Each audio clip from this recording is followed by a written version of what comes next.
Maswera sei muri Zimbabwe, welcome to our channel Zim Confessions and Deep Secrets.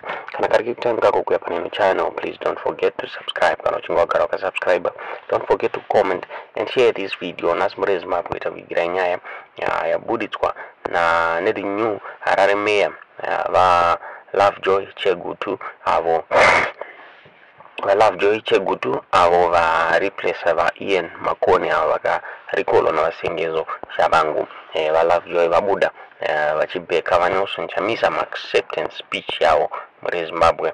Va Lovejoy Chegutu vakaita 35 mavotes ayo akaita kuti vawine this post yeHarare Mayor, so vabuda vachitaura ivo vachiti vakataura ivo acceptance speech yavo vachiti vakatadza kuexpressa both his sadness and relief muri Zimbabwe, vachiti he was sad because of kurikolo kwakaitwa va Ian Makone zvinzi vakataura ivo vachiti this chaos he was wishing kuti ipere anytime soon. Vachitaura ivo vachiti vari kushuwira good luck kuma members of parliament akaitwa recalled mubato retriple C zvinzi anoshuwira urombo hwakanaka whether by high court or by election kuti vadzoke muparliament muri Zimbabwe. Vakataura ivo vachibheka vaNelson Chamisa vachiti is going to do whatever he can in his power to impress vaNelson Chamisa. Zvinzi